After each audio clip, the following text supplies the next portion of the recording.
तो चैप्टर 4 करेंगे रिवाइज अब हम डी ब्लॉक तथा एफ ब्लॉक तत्व। इसके जो जो इम्पॉर्टेंट क्वेश्चंस लास्ट ईयर्स में आए हुए हैं ये वो लिखे हुए हैं, ठीक है। तो इनको एक बार गो थ्रू हो जाते हैं। तो पहला प्रश्न जो इसका बड़ा इम्पॉर्टेंट है ये आता है, लेंथेनाइड आंकुचन को समझाइए। क्या होता है लेंथेनाइड आंकुचन? लेंथेनाइड श्रेणी में बाईं से दाईं ओर जाने पर परमाणु आकार घटता जाता है, इसे लेंथेनाइड आंकुचन कहते हैं। जैसे आपको पता है कि लेंथेनाइड एक श्रेणी है जिसमें आपके 14 एलिमेंट्स हैं। तो ऐसे जब हम बाईं से दाईं ओर जाते हैं तो देखो यहाँ आपको लिख रखे हैं मैं सारे के सारे, तो ये एलिमेंट्स का आकार क्या हो रहा है, छोटा होता जा रहा है। तो लेंथेनाइड श्रेणी में, श्रेणी लिखना ज़रूरी है, लेंथेनाइड श्रेणी में बाईं से दाईं ओर जाने पर परमाणु आकार घटता जाता है, इसी को बोलते हैं हम लेंथेनाइड आंकुचन। इसकी वजह से इनको अलग करना मुश्किल हो जाता है, ठीक है। इसके परिणाम भी हैं दो, बट यहाँ सिर्फ हमने क्या पूछा है, लेंथेनाइड आंकुचन को समझाइए। उसके बाद इसमें से आपका 2 नंबर के आते हैं, कोबाल्ट 2 पॉजिटिव का इलेक्ट्रॉनिक विन्यास लिखिए। ये मैंने आपको कहा था कि आप स्कैंडियम से लेकर 21 से लेकर 30 तक के एलिमेंट्स के आपको याद होने चाहिए, किसी का भी पूछ लिया जाता है। तो यहाँ कोबाल्ट का पूछा है तो सबसे पहले आपको कोबाल्ट का परमाणु क्रमांक पता होना चाहिए। तो कोबाल्ट का परमाणु क्रमांक कितना होता है, 27 है। और कोबाल्ट का इलेक्ट्रॉनिक विन्यास क्या होता है, अगर 27 है तो डी में 7 होते हैं, राइट। तो आर्गन 3d7 4s2। लेकिन हमको तो कोबाल्ट 2 पॉजिटिव का निकालना है, तो इसमें से आप 2 इलेक्ट्रॉन्स निकाल देंगे। तो पहले इलेक्ट्रॉन किस में से निकलेंगे, एस में से निकलते हैं। तो यहाँ से एस हमने हटा दिया है। तो इलेक्ट्रॉनिक कॉन्फ़िगरेशन क्या है कोबाल्ट 2 पॉजिटिव का, आर्गन 3d7, ठीक है। फिर डी ब्लॉक के कौन से तत्व संक्रमण तत्व नहीं हैं, कारण लिखिए। तो कौन कौन से तत्व डी ब्लॉक के, जिंक, कैडमियम और mercury. Zn zinc, Cd cadmium और Hg मरकरी को संक्रमण तत्व नहीं माना जाता, क्योंकि इनके डी कक्षक पूर्ण रूप से भरे होते हैं। तो जिन तत्वों के कक्षक डी कक्षक जो है पूरे भरे हुए होते हैं उनको हम डी ब्लॉक एलिमेंट नहीं मानते, ठीक है। फिर आ रखा है आपका यूरेनियम का इलेक्ट्रॉनिक विन्यास लिखिए।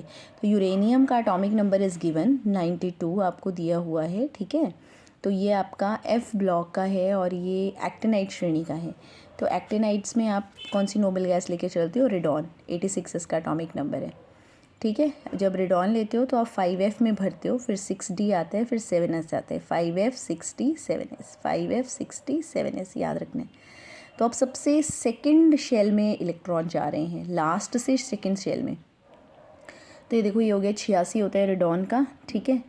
फिर डी में 1 हो गया 87 और 2 कितने हो गए 90, ठीक है। 86 87 88 99 89 हो गए, है ना। और 3 डाले तो 92। तो ये आपका यूरेनियम का इलेक्ट्रॉनिक विन्यास है। तो यूरेनियम यानी आपका 92 है, तो यहाँ रेडॉन से लेंगे आप।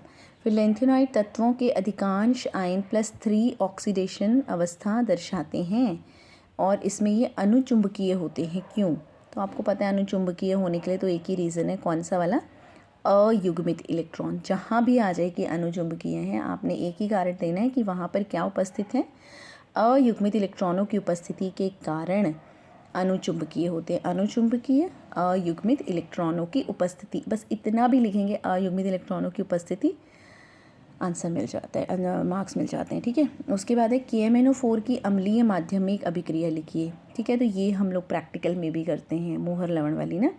तो इसमें आपका MnO4 negative, 5Fe2 positive, 8H positive. MnO4 negative किस में बदल जाते हैं, Mn2 पॉजिटिव में। और Fe2 पॉजिटिव किस में बदलते हैं, Fe3 पॉजिटिव में, और वाटर बन जाते हैं। तो ये अम्लीय माध्यम में एक अभिक्रिया आपको याद करनी है, ठीक है। कॉपी में मैंने आपको 2 लिखवाई हैं, लेकिन एग्ज़ाम में इसमें एक ही आया हुआ है इस बार।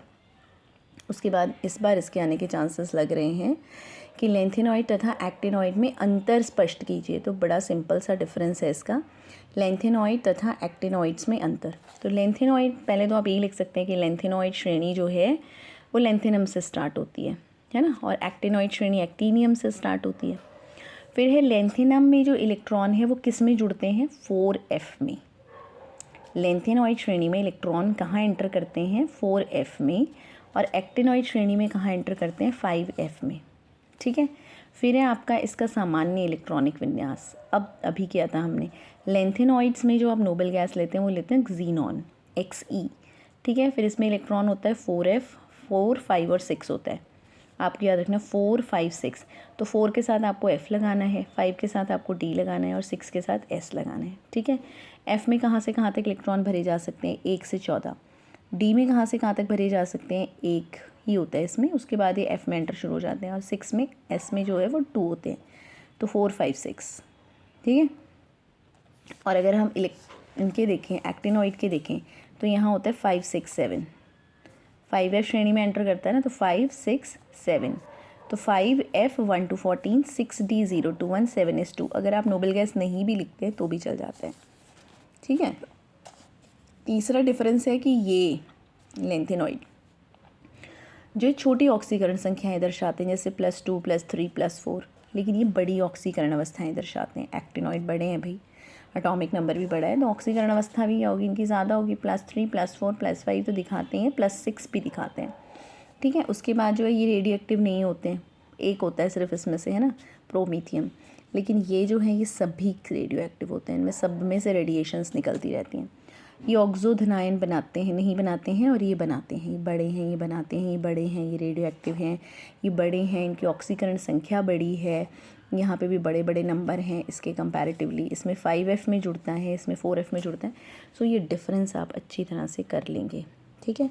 फिर उसके बाद है आपका फिर से इलेक्ट्रॉनिक विन्यास आ गया। देखो क्रोमियम 24 होता है इसका, 24 में इसका 4s1 3d 5 होता है, 3 निकाल दो तो 3d 3 बचेगा। Mn2 पॉजिटिव का 25 होता है ना, 25 है तो 3d 5 4s2 होता है, 2 निकाल दो 3d 5 बचेगा। कॉपर का 29 होता है एटॉमिक नंबर, 29 होता है एटॉमिक नंबर, तो इसका कितना रहता है 4s1 3d 10 होता है, ठीक है। तो एक निकालना है आपने यहाँ पे, तो इसमें आपका 3d 10 हो जाता है, ठीक है।